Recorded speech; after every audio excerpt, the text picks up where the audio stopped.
hustler, yeah, I'm a hustler. Keep turning up the heat. I keep turning up the heat. Hey, I'm a hustler. What's up guys, welcome back to the channel. So today we're talking about the Hero 8 and why it's good for FPV, why it's bad for FPV, and everything in between. But before we talk about this little guy, I'm going to show you some footage I got in the past 2 weeks using this thing on my FPV drone, and yeah, hope you enjoy.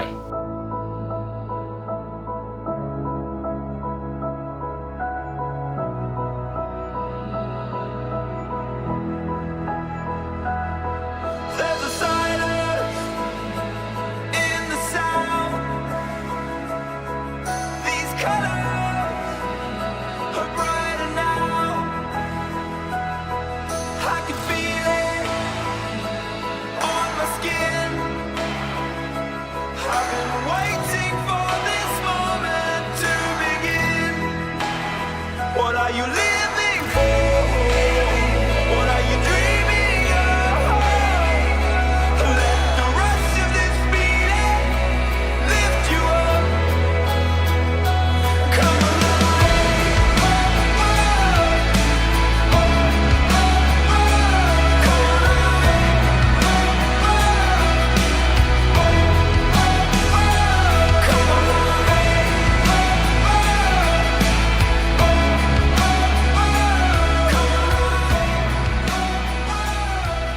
So as you can see, the Hero 8 produces an amazing image with the 10-bit, sensor or whatever, and yeah, it's definitely got a better image. The flat color profile, however, on the GoPro Hero 8 is a lot more saturated. Like, it looks like it's just a normal clip. It doesn't look flat at all. So you can still color grade it well.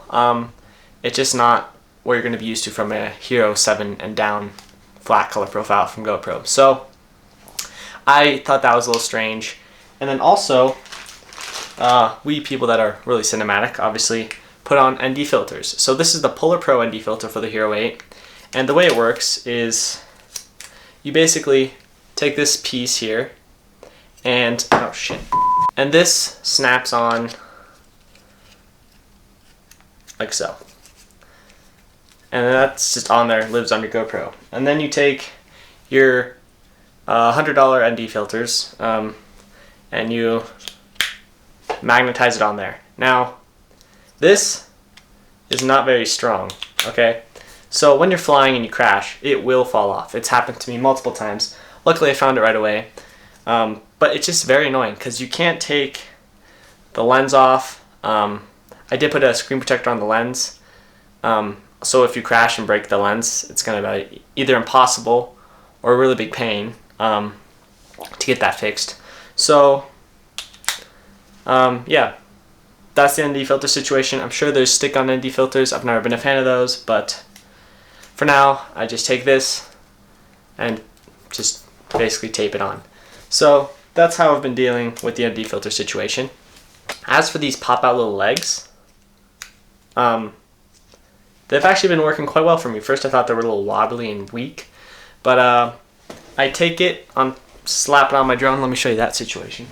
So we got a drone here, and then this is 3D printed, and you just take your GoPro and put it in there. And yeah, I know not a lot of people do that. It's not the most secure way probably to attach your GoPro, but I just love it that way because I have some older GoPros that I like putting on my FPV quads, so you can just mount any GoPro on any of your quads, which is really nice. So that's the new system I've been using. Okay, now the next thing I noticed is the battery this thing comes with, which is this thing, and it's blue. So this is interesting. These batteries are exactly the same, and this is like a knockoff GoPro battery. They've got the same voltage, same wattage, same milliamperage, but when you plug this one in, the GoPro gives you a warning saying it's not going to perform as it would with this battery. So I think I've never really noticed a big difference, like any difference really, with using an older GoPro battery, but they say that it can hinder some features. So I don't know what that's all about, but maybe you might want to pick up some new, like newer GoPro batteries which have the same specs on them but are apparently different. So let's turn this thing on. Boots up super fast.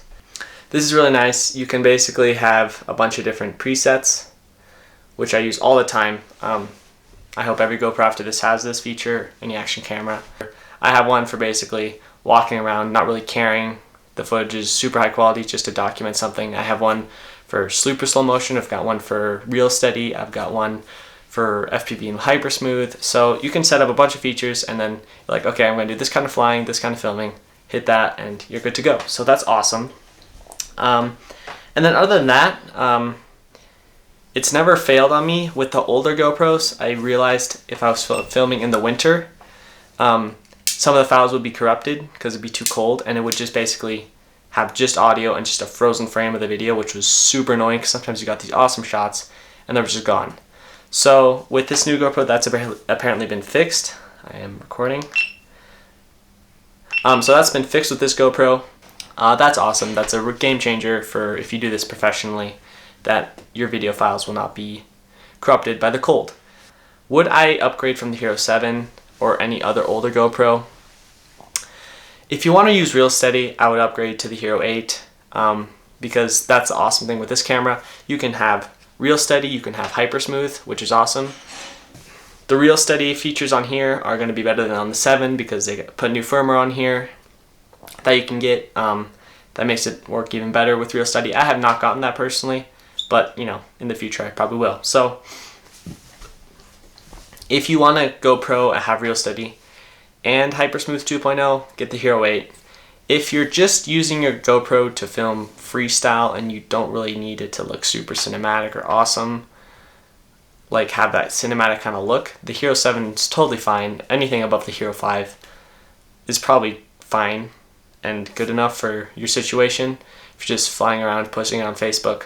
But if you want to color correct, if you want to, you know, have that 10-bit, if you want to have real steady, this is the camera to go for. So there's a lot of competitors out there. There's Insta360 there's a lot of them, but GoPro still, in my opinion, still has the best looking footage from just a bunch of videos I've been watching and researching.